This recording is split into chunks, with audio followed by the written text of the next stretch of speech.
കൃപയുടെ വാസസ്ഥലം കൃപാസനം. കൃപയുടെ വാസസ്ഥലം കൃപാസനം. വേദനിക്കുന്നവർക്കെന്നും ആത്മധൈര്യത്തിനഭിഷേകം, വചനത്തിനഭിഷേകം, ആത്മസൗഖ്യത്തിനഭിഷേകം. വരുവിൻ നിങ്ങൾ യേശുവിൻ സന്നിധേ, അവനേകും സാന്ത്വനം. കൃപയുടെ വാസസ്ഥലം കൃപാസനം.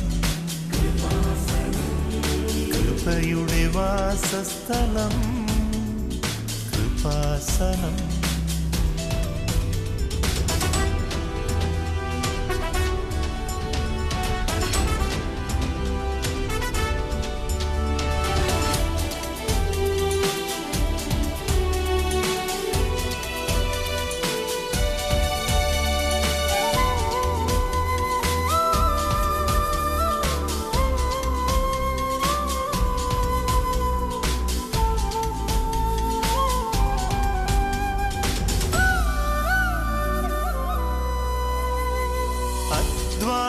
ഭാരത്താലേ തളരുന്ന സോദരേ, സഹനത്തിരമാലയിൽ പതറാതെ മുന്നേറിടാം.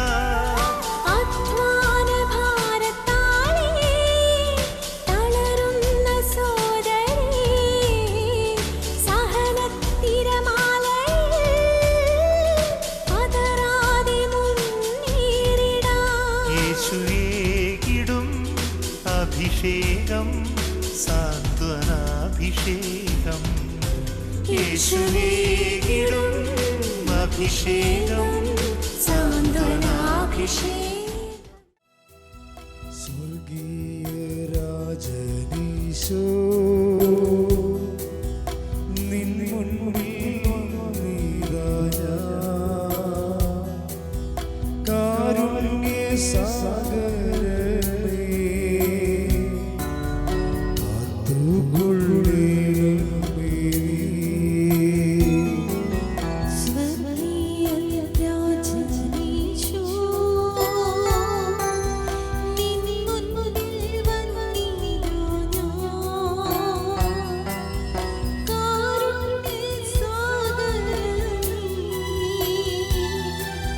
പരിശുദ്ധ പരമ ദിവ്യകാരുണ്യത്തിന് നേരവും ആരാധനയും പരിശുദ്ധ പരമ ദിവ്യകാരുണ്യത്തിന് നേരവും ആരാധനയും സ്തുതിയും പുകഴ്ചയും ഉണ്ടായിരിക്കട്ടെ. പരിശുദ്ധ പരമ ദിവ്യകാരുണ്യത്തിന് നേരവും ആരാധനയും സ്തുതിയും പുകഴ്ചയും ഉണ്ടായിരിക്കട്ടെ.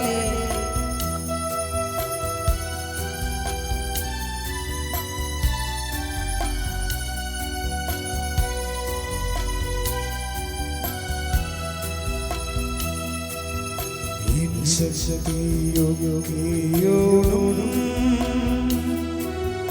നിന്നെ സ്നേഹിച്ചിരുന്നേ, നിന്നെ ചുവാഴും എന്നിലേഴും നല്ലടേ.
പരമദിവ്യകാരുണ്യത്തിന് എന്നേരവും ആരാധനയും സ്തുതിയും പുകഴ്ചയും ഉണ്ടായിരിക്കട്ടെ. പരിശുദ്ധ പരമദിവ്യകാരുണ്യത്തിന് എന്നേരവും ആരാധനയും സ്തുതിയും പുകഴ്ചയും ഉണ്ടായിരിക്കട്ടെ. പരിശുദ്ധ പരമദിവ്യകാരുണ്യത്തിന് എന്നേരവും ആരാധനയും സ്തുതിയും പുകഴ്ചയും ഉണ്ടായിരിക്കട്ടെ.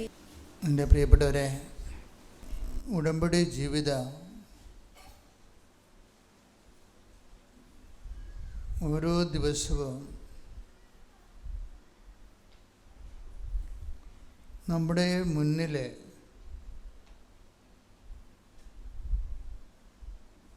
ക്രൈസിസ് മാനേജ്മെൻറ്റിൻ്റെ ഒരു പ്രക്ഷുബ്ധമായ അവസരത്തെ സുവിശേഷ വിഹിതമായി കൈകാര്യം ചെയ്യുന്നതിൻ്റെ പുതിയ ദൈവതന്ത്രങ്ങൾ വെളിപ്പെടുത്തിക്കൊണ്ട് മുന്നേറുന്നത് കാണാം. ഓരോ സാക്ഷ്യവും നമ്മൾ കേൾക്കുമ്പോൾ ഇപ്പം നമ്മൾ രസതന്ത്രം, ഊർജ്ജതന്ത്രം എന്നൊക്കെ പറയുന്ന പോലെ സുവിശേഷ തന്ത്രമുണ്ട്. അതൊരു ടെക്നിക്കാണ് ശരിക്കും. ടെക്നിക്കെന്ന് പറഞ്ഞാൽ നെഗറ്റീവ് മീനിങ്ങിലല്ല, പോസിറ്റീവ് മീനിങ്ങിൽ. അതൊരു ശാസ്ത്രം പോലെയാണ്.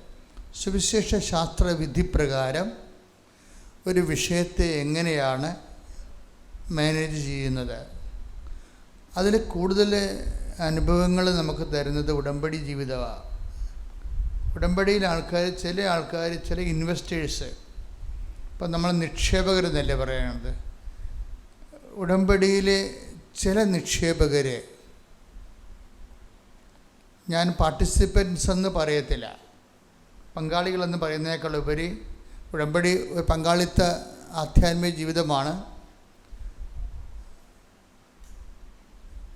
അപ്പോൾ അതേസമയം തന്നെ പങ്കാളികൾ എന്ന് പറയുന്നതിനേക്കാൾ ഉപരി ഉടമ്പടിയിലെ നിക്ഷേപകരെന്ന് പറയുന്നതാണ് കുറച്ചുകൂടി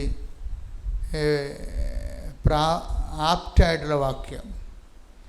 കാര്യം, കർത്താവിൻ്റെ ചില വചനങ്ങളിലെ വേലി അരികെ പിടിച്ചു പോകുമ്പോൾ നമ്മൾ ചെന്നെത്തുന്ന ചില ആധ്യാത്മിക ലക്ഷ്യങ്ങളും ആ ലക്ഷ്യങ്ങളിലേക്കുള്ള ദൈവം വരച്ചിട്ട മാർഗങ്ങളും ഒക്കെ ഉണ്ട്. കഴിഞ്ഞ ദിവസങ്ങളിലൊരു സാക്ഷ്യമുണ്ടായി. അനിത ബേബി തോമസ് എന്ന് പറഞ്ഞൊരു മോള് സാക്ഷ്യം പറഞ്ഞു. അനിത ബേബി തോമസ് തോമസിൻ്റെ പ്രശ്നം, അവളൊരു നിലപാടുകാരിയാണ്. വിശ്വാസികൾക്ക് എപ്പോഴും നിലപാടില്ല എന്നുണ്ടെങ്കിൽ അവർ അവിശ്വാസികളായിട്ടാണ് ദൈവം കാണുന്നത്. വിശ്വാസികൾക്ക് നിലപാടില്ലെങ്കിൽ അവരെ ദൈവം അവിശ്വാസികളായിട്ടാണ് കാണുന്നത്. അനിതയുടെ പ്രശ്നം എന്താ? അനിതയുടെ പ്രശ്നം കുട്ടികളില്ല, വർഷങ്ങളായിട്ട് കുട്ടികളില്ല. അപ്പോൾ അനിതയുടെ നിലപാടെന്താണ്? അനിതയുടെ നിലപാട്, കുട്ടിയെ തരണമെങ്കിൽ കർത്താവ് തന്നെ തരണം, എനിക്ക് മെഡിക്കൽ സയൻസിൽ നിന്ന് കുട്ടികളെ വേണ്ടെന്ന്. അതാണ് നിലപാട്. വിശ്വാസി നിലപാടെടുത്തില്ലെങ്കിൽ അവിശ്വാസിയായിട്ടാണ് ദൈവം കരുതത്തുള്ളൂ. നിങ്ങൾ പറയണത് പപ്പൂതിയാലും പരമൂതിയാലും ഒത്തുകെട്ടാൽ ആൾക്കാരുടെ ഇതാണ്. മാതാവല്ലെങ്കിൽ എന്തൊരു സുഖമാണ്, നമ്മുടെ മകളെ കെട്ടിച്ചാൽ മതി എന്നുള്ള രീതിയിലാണ്. അതാ നിലപാടല്ലത്. കാലം മുന്നോട്ട് പോകുന്നതോടുകൂടി ജീവിതം സങ്കീർണമായപ്പോൾ എന്താ പറ്റിയിരിക്കുന്നത്?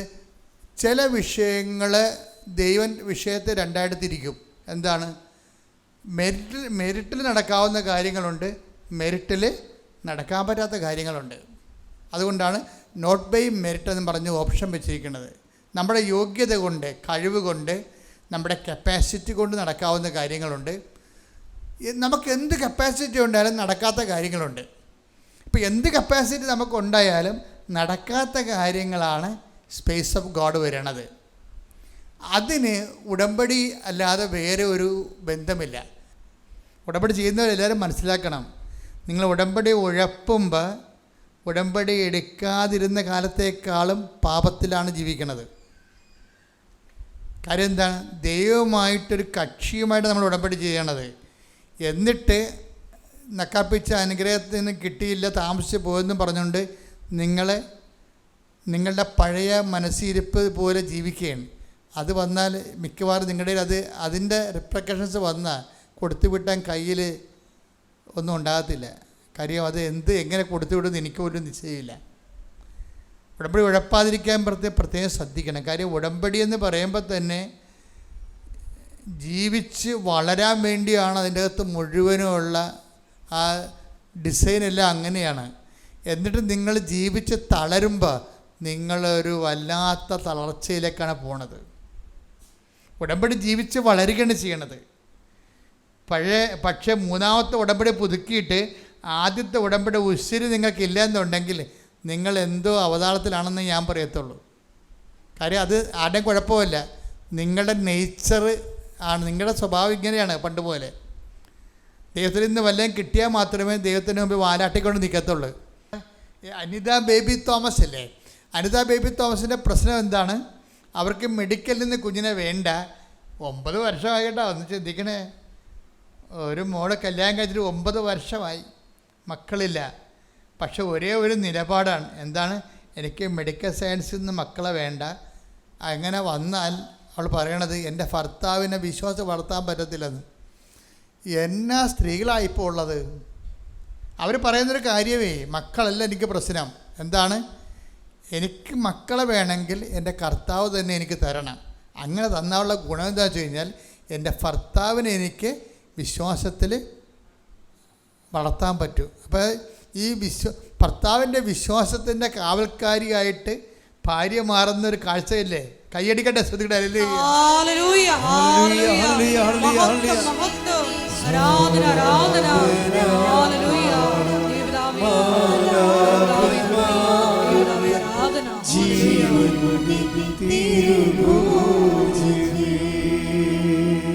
പരിശുദ്ധ പരമദിവ്യകാരുണ്യത്തിന്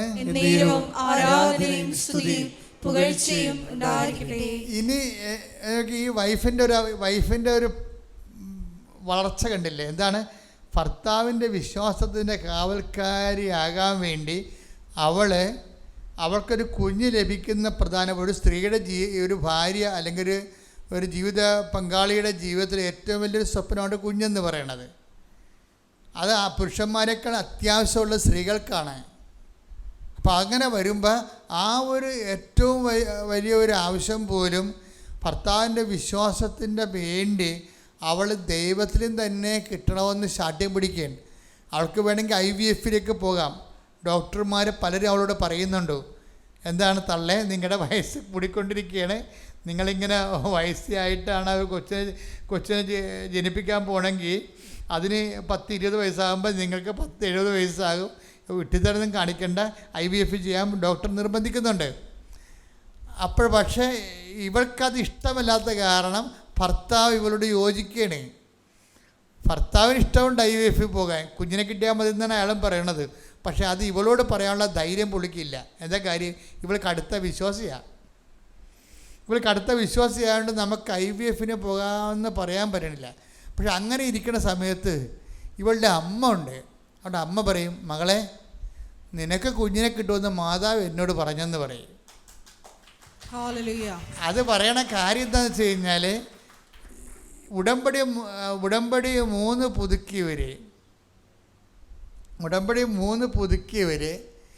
പുതുക്കി കഴിഞ്ഞിട്ടും കുഞ്ഞുങ്ങളില്ലാത്ത കാരണം പിന്നെ ഡോക്ടർ ഇങ്ങനെ IVF-ന് നിർബന്ധിക്കുന്ന കാരണം ഇവളൊരു വല്ലാത്തൊരവസ്ഥയിലാണ്. നിങ്ങളെല്ലാവരും അനുഭവിക്കുന്ന പ്രശ്നമാണ് ഇത്. അതായത് ഓരോ വിഷയങ്ങൾക്കാണെന്നേ ഉള്ളൂ, വ്യത്യസ്തമായ വിഷയങ്ങളെന്നേ ഉള്ളൂ. ഉടമ്പടി 3 പുതുക്കിയിട്ടും ഒരേ അടയാളം കിട്ടണില്ല. പക്ഷെ ഡോക്ടർ നിർബന്ധിക്കുന്ന IVF എടുക്കുക, പ്രായമാകുന്നില്ല എന്ന്. അപ്പോൾ ഇവള് ഉടമ്പടിയിൽ അല്പം ഒന്ന് പറഞ്ഞോളൂ തണുത്ത് കണ്ട. അങ്ങനെ ഡോക്ടർ നിർബന്ധിക്കുന്നു, ഹസ്ബൻഡ് നിർബന്ധിക്കുന്നു. ഇവളുടെ കോഴ്സിന് ഇവൾ മാത്രമേ ഉള്ളൂ, സപ്പോർട്ടില്ല. ഹസ്ബൻഡിൻ്റെ സപ്പോർട്ടില്ല. സപ്പോർട്ട് എന്താണ് അയാൾക്ക് IVF എടുക്കണം എന്നുള്ളതാണ് അദ്ദേഹത്തിൻ്റെ സപ്പോർട്ട്, മെഡിക്കലിൽ പോകണമെന്നുള്ളതാണ്. അപ്പോൾ ഇവളുടെ നിലപാടിന് ഇവൾ മാത്രമേ സപ്പോർട്ടുള്ളൂ. പിന്നെ ദൈവവും, ആ ദൈവമാണെങ്കിൽ മിണ്ടണേ ഇല്ല. അതാണ് നമ്മൾ ഒറ്റയ്ക്ക് നമ്മുടെ വിശ്വാസത്തിന് ചില സമയത്ത് ദൈവം പോലും നമ്മളെ കൈകൊട്ടിട്ട് നമ്മൾ ഒറ്റയ്ക്ക് നിൽക്കേണ്ടി വരും. ഇതാണ് ഈ പ്രയോജനമുള്ള ദാസനെന്ന് പറയുന്നത്. കണ്ടാ, ഒരു വ്യക്തി ദൈവതിരുസന്നിധിയിൽ ഉടമ്പടി എടുത്ത് ഒറ്റക്കായി പോകണം കണ്ടില്ലേ? എന്നിട്ടും വിട്ടുകൊടുക്കത്തില്ല ഇവള്. പക്ഷെ ഒരു ദിവസം ഇവള് പൊട്ടിക്കരയും. പൊട്ടിക്കരണമെന്ന് വെച്ച് കഴിഞ്ഞാൽ ഭർത്താവ് പറയും, എടി കൊണ്ടൊന്നും നീ വിഷമിക്കരുത്, വിഷമൊക്കെ പറയണതല്ല, ഒക്കെ പ്രായമാകുകയാണ്, വല്ലാത്ത ഒരു പോക്കാണ് ഈ പോണത്, നീ വിശ്വാസത്തിൻ്റെ ഒരു അന്ധതയിൽ പോകുന്നു, നമ്മൾക്ക് ആണെങ്കിൽ കുഞ്ഞിനെ കിട്ടണമില്ല, നമ്മുടെ പ്രായം വല്ലാത്ത രീതിയിലേക്ക് കൂടിക്കൊണ്ടിരിക്കുകയാണ് എന്ന് പറയുമ്പോൾ ദൈവം ഇവളെ കൈവിട്ടെന്ന് ഓർത്തുകൊണ്ട് ഇവളെ പൊട്ടിക്കരയും. എന്നിട്ട് ഇയാൾ പറയും, ചായ എനിക്ക് മെയ് മാസം വരെ ഒരു ഡേറ്റ് തരുമോ? ഇവൾക്ക് എഞ്ചണമുണ്ട്. അതായത് മെയ് മാസം മാതാവിൻ്റെ മാസമാണ്. ആ വിശ്വാസിയുടെ ജീവിതം അങ്ങനെയാണ്. വിശ്വാസിയുടെ ജീവിതം വിശ്വാസിയുടെ ജീവിതമാണ്, അത് ബുദ്ധിയുടെയും യുക്തിയുടെയും ജീവിതമല്ലത്. മെയ് മാസം മാതാവിൻ്റെ മാസമാണ്. മെയ് മാസം കഴിയട്ടെ, മെയ് മാസം ഞാനും അമ്മയും തമ്മിൽ എപ്പോഴെങ്കിലും കണ്ടുമുട്ടും. അവിടെ യാത്ര, വിശ്വാസ യാത്ര കണ്ടില്ലേ, ഭയങ്കരമാണ് വാസ്തവത്തിലെ. എന്നിട്ട് ഇവളെ പറയണത്, അതിൻ്റെ ഇടയ്ക്ക് നിങ്ങൾക്കറിയാം, നമ്മുടെ എഡ്ജ്, നമ്മൾ ഉടമ്പടിയിൽ ഇങ്ങനെ തണുത്തു പോയാലും, ഞാൻ എന്താ നിങ്ങളോട് പറഞ്ഞത്, ദൈവം തണുക്കത്തില്ല. കാര്യം എന്താണ്? നമ്മൾ അവിശ്വസ്തരായിരിക്കുമ്പോഴും ദൈവം വിശ്വസ്തനായി തുടരുമെന്ന് വാഗ്ദാനം ഉണ്ടല്ലോ. അതുകൊണ്ട് ദൈവം തണുക്കത്തില്ല, നമ്മളാണ് തണുക്കണത്. ദൈവം തണുക്കാതെ ആ കമ്മ്യൂണിക്കേഷൻ ഉണ്ടായി, ദൈവത്തിൽ നിന്ന് കമ്മ്യൂണിക്കേഷൻ ഉണ്ടായി. പക്ഷേ ഇവൾക്ക് കേൾക്കാനുള്ള ഒരു മാനസികാവസ്ഥ ഇല്ലാത്തത് കൊണ്ട് ഇവളുടെ അമ്മയോട് പറയും, എന്താണ്, 44 ദിവസത്തിനുള്ളിൽ ഈ വിഷയത്തിന് മേൽ ദൈവ തീരുമാനം ഉണ്ടാകുമെന്ന്. അത് ഞാൻ പ്രസംഗത്തിൽ പറഞ്ഞതാണ്. ഉടമ്പടി 3 പുതുക്കിയോ ശ്രദ്ധിക്കുക, 44 ദിവസമാണ് നിങ്ങൾക്ക് പറഞ്ഞിരിക്കുന്നത്. 44 ദിവസത്തിനുള്ളിൽ നിങ്ങളുടെ വിഷയത്തിൽ തീരുമാനം ഉണ്ടാകുമെന്ന് കർത്താവ് പറയുന്നെന്ന് ഞാൻ ആരാധന സമയത്ത് പറഞ്ഞായിരുന്നു. അപ്പോൾ അനിത ബേബി തോമസിന് ഒരു സംശയം തോന്നി. ഇത്രയൊക്കെ മാതാവിൻ്റെ ഭാഗത്ത് ചെയ്യാവുന്ന കാര്യങ്ങളെല്ലാം ഭംഗിയായിട്ട് ചെയ്ത് അടയാളം കാണിച്ച് വിശ്വസ്തത കാണിച്ച് നമ്മുടെ തണുത്തപ്പോഴും ദൈവം ചൂടായത്തിന് നിന്നുകൊണ്ട് ആ കമ്മ്യൂണിക്കേഷൻ കംപ്ലീറ്റ് ചെയ്തുകൊണ്ടിരിക്കുകയാണ്. അത് കണ്ടപ്പോൾ അവൾക്ക് തോന്നി, എൻ്റെ കയ്യിൽ നിന്ന് വല്ല മിസ്റ്റേക്കും ഉണ്ടാകുന്നു. അപ്പോഴാണ് അവൾക്ക് മൂന്നാമത് ഉടമ്പടി പുതുക്കിയെങ്കിലുമേ അവൾ സ്വന്തമായിട്ട് ചിന്തിക്കാൻ തുടങ്ങി, എന്താണ്, എൻ്റെ കയ്യിൽ നിന്ന് വല്ല മിസ്റ്റേക്കും ഉണ്ടാകുന്നു. അപ്പോൾ അവർ മിസ്റ്റേക്ക് അവൾ കണ്ടെത്തി. എന്താണ്, അവൾ പത്രം വീട്ടിൽ മാത്രമേ കൊടുക്കത്തുള്ളൂ, പള്ളികൾ മാത്രമേ കൊടുക്കത്തുള്ളൂ. ഇതിന് വീണ്ടും ഇവളെന്ത് ചെയ്യുന്നത്, ഈ പള്ളിയിൽ കൊടുക്കുന്ന ഫോർമാറ്റ് ചേഞ്ച് ചെയ്യും. 4ാമത്തെ യാമത്തിലും കർത്താവ് വരുമെന്ന് പറഞ്ഞുകൊണ്ട് 4ാമത്തെ ഉടമ്പടി പുതുക്കിയിട്ട് ആൾ ഫോർമാറ്റ് ചേഞ്ച് ചെയ്യും മൊത്തം. കാര്യം എന്താ, ഭർത്താവിന് ഒരു ഡേറ്റ് കൊടുത്തിട്ടുണ്ട്. അതാണ് ഈ ചയൻ മെയ് മാസം വരെ വെയിറ്റ് ചെയ്യണം, മെയ് മാസം ഒന്ന് കഴിയണ വരെ, മെയ് മാസത്തിൽ അമ്മ എന്നെ സഹായിക്കും, എനിക്കറിയാം. ആ വിശ്വാസത്തിലൊക്കെ നിൽക്കുകയാണ് ആൾ. എന്നിട്ട് എന്ത് ചെയ്ത്, പ്രവർത്തനങ്ങളെ ഒന്ന് ചേഞ്ച് ചെയ്ത്. എന്താ ചേഞ്ച് ചെയ്ത്, പള്ളി കൊടുക്കുന്ന പത്രം നേരെ കൊണ്ട് ഓട്ടോസ്റ്റാൻഡിൽ കൊടുക്കാൻ തുടങ്ങി. ചേഞ്ച് ചെയ്ത ആൾ പള്ളി കൊടുത്ത് ആൾക്കാരെ, ഈ വിശ്വാസികൾക്ക് തന്നെ വീട്ടിൽ നമ്മൾ കൊടുക്കുകയല്ലേ, അതുകൊണ്ട് അവിശ്വാസികൾക്ക് കൊടുക്കാൻ തുടങ്ങി. അപ്പോൾ എന്താ കാര്യം, ദൈവത്തിന് കൂടുതൽ പ്രയോജനം ഉണ്ടാവും. നമ്മൾ ദൈവത്തോട് ഇടപെടുമ്പോൾ ദൈവത്തോടുള്ളൊരു മാന്യത നമ്മൾ കാണിക്കാൻ ബാധ്യസ്ഥരാണ്. എപ്പോഴും നമ്മൾ ദൈവത്തിന് എന്ത് പ്രയോജനം എന്നുള്ള ഫോർമാറ്റിൽ തന്നെ വർക്ക് ചെയ്യണം. ഇവൾ പറയണതേ, ഇവൾ സന്ധ്യക്ക് ഓട്ടോറിക്ഷ സ്റ്റാൻഡിൽ ചെന്ന്, ഒറ്റ പെണ്ണാണ്. അപ്പോൾ അവർ ഓട്ടോക്കാരെല്ലാം കൂടി ഇവളെ വളഞ്ഞാൽ പറഞ്ഞ്, നിങ്ങൾ മതം മാറ്റാൻ നടക്കുകയല്ലേ, ഇത് തോന്നിയവസല്ലേ കാണിക്കണത്. അപ്പോൾ പറഞ്ഞു, ചേട്ടാ മതം മാറ്റമൊന്നുമല്ല, ചേട്ടൻ വായിച്ചു നോക്ക്. അതായത് ഒരു മനുഷ്യനെ നിലനിർത്തുന്നത് അതിജീവിക്കണം വിശ്വാസമാണെന്നും പറഞ്ഞുകൊണ്ട് ഇവൾ കിട്ടിയ അനുഭവങ്ങളൊക്കെ പറയാൻ തുടങ്ങും. അപ്പോൾ കുറച്ച് കഴിഞ്ഞപ്പോൾ അവരെല്ലാം അവസാനം ഇവരെല്ലാം പത്രം ഇവരോട് ചോദിച്ച് വാങ്ങിക്കണ കണ്ടീഷനായി. നോക്കിയാൽ ഒരാളെ നോക്കിയാൽ, ആദ്യം ഈ ആണുങ്ങളെ കാണുമ്പോൾ കൂട്ടത്തിൽ സന്ധ്യക്ക് ആണുങ്ങളെ കൂടി നിൽക്കുമ്പോൾ പേടിയേണ്ട ആളാണ് അവരോട് 20 പേരോട് ഒരുമിച്ച് സുവിശേഷം പറയുകയാണ് ഓട്ടോ സ്റ്റാൻഡിൽ നിന്നുകൊണ്ട്. അപ്പോഴേ ദൈവത്തിന് മനസ്സിലാകും ഇത് ആൾ വേറെ മാറിയ ആൾ ഉടമ്പടി പുതുക്കുന്നതനുസരിച്ച് വളരെ ഇടിറ്റ വിശ്വാസിയായി മാറുകയാണ്. തന്നെയല്ല, കർത്താവിന് പ്രയോജനമുള്ള വ്യക്തിയായിട്ട് മാറുകയാണ്. അപ്പോഴെന്ത് പോയി, മെയ് 15 ഇപ്പം ദിവസം മാറുകയാണ്, ദിവസം പോവുകയാണ്. പക്ഷേ മെയ് 15 കഴിഞ്ഞപ്പോൾ ഇവൾ പ്രഗ്നൻ്റായി.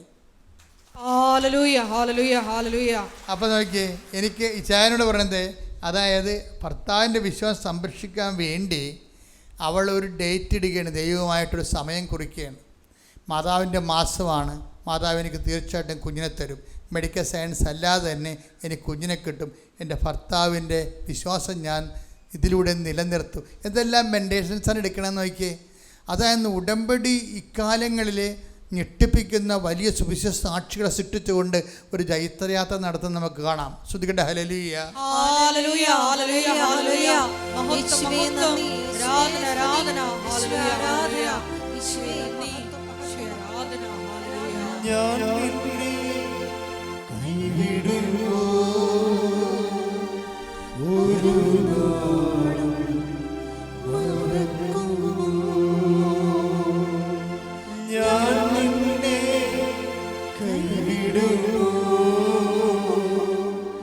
ഒരു നാളും മറക്കുമോ? അമ്മ മറന്നാലും ആരു മറന്നാലും മറക്കാത്തവൻ അന്ത്യത്തോളം കൂടെയുള്ളവൻ. ആരു മറന്നാലും മറക്കാത്തവൻ അന്ത്യത്തോളം കൂടെയുള്ളവൻ.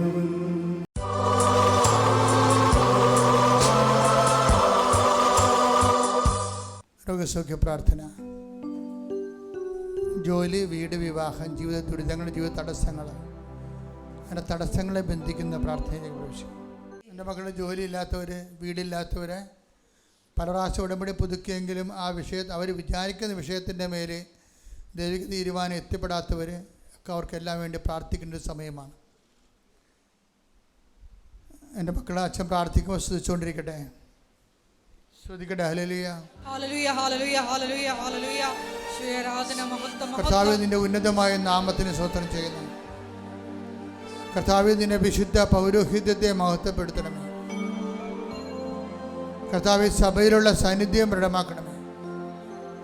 39 വർഷം ഞാൻ അർപ്പിച്ച കൃപാനയുടെ യോഗ്യതയാൽ കൃപാസ്ഥാനത്താറെ ജീവനോടെ പ്രത്യക്ഷപ്പെട്ട പരിശുദ്ധ അമ്മയുടെ മാധ്യസ്ഥത്തിലെ ഞങ്ങളുടെ മക്കൾക്ക് വേണ്ടി പ്രാർത്ഥിക്കുന്നു. കർത്താവേ, ഈശോ അമ്മയുടെ പ്രത്യക്ഷഗണത്തിന് സ്ഥിരീകരണത്തിൻ്റെ അടയാളമാകാൻ ഈ അൾത്താരയിൽ നടന്ന 10,000-കണക്കിന് ആരാധന ശക്തിയാൽ ഓരോരുത്തരും ഉടമ്പടി വച്ചിരിക്കുന്ന ഓരോ കാര്യങ്ങളും, ഉടമ്പടി ജീവിക്കുന്നവരുടെ ഓരോ കാര്യങ്ങളും,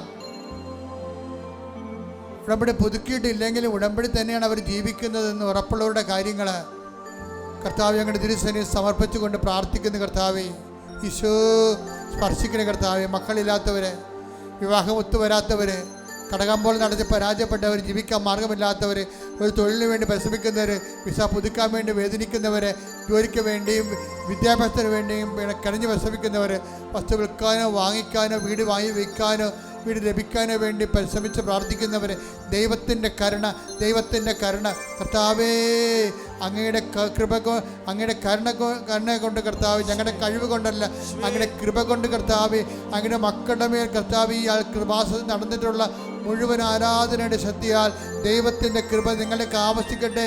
യേശുവിൻ്റെ ഉന്നതമായ നാമത്തിൽ മാർഗ തടസ്സങ്ങൾ, ജീവിത ദുരിതങ്ങൾ യേശുവിൻ്റെ നാമത്തിൽ മാറിപ്പോകട്ടെ.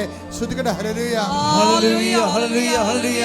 യേശുവേ, എല്ലാ തടസ്സങ്ങളും നീങ്ങിപ്പോയിക്കൊണ്ട് ആരാധനയോടെ അങ്ങയുടെ നാമത്തെ വീണ്ടും മഹത്വപ്പെടുത്തണമേ.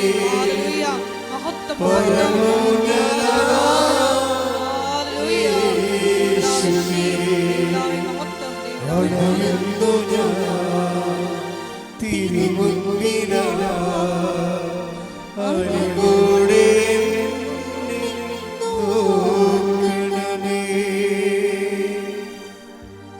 എല്ലാവരും മുട്ടേന്നിക്കുക. മൗനമായി പ്രാർത്ഥിക്കേണ്ട സമയമാണ്. വ്യക്തിപരമായ ആവശ്യങ്ങൾക്ക് വേണ്ടി മൗനമായി പ്രാർത്ഥിക്കേണ്ട സമയമാണ്. ആരാധന ആശീർവാദത്തിലേക്ക് പോവുകയാണ് നമ്മൾ.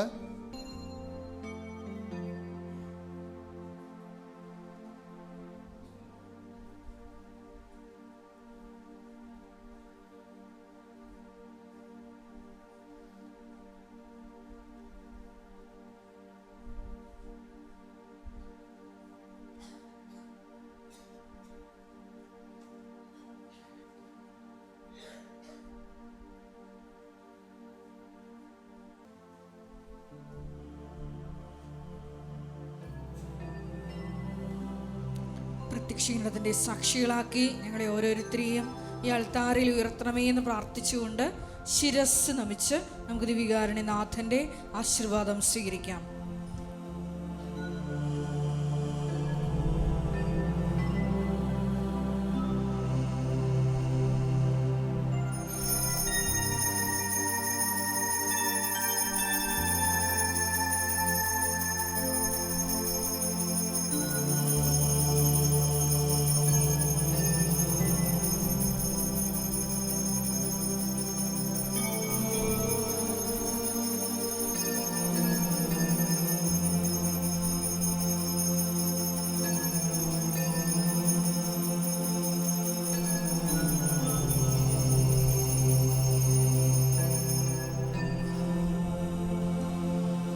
പരിശുദ്ധ പരമാ ദിവ്യകാരുണ്യമേ,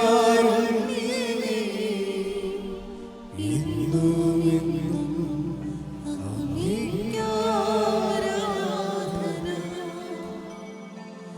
പരിശുദ്ധ പരമാ ദിവ്യകാരുണ്യമേ, ഇന്നും എന്നും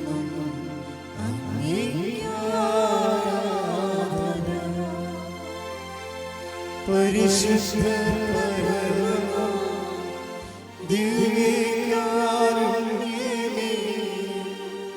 ഇന്നും എന്നും അങ്ങേക്കാരാധന.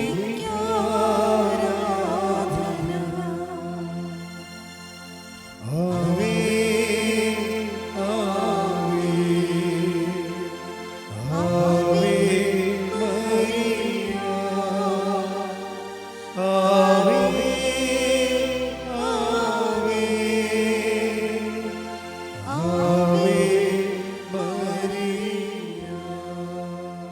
മകനുടെ നിഴലായി നീങ്ങും സ്നേഹിതയാണമ്മ.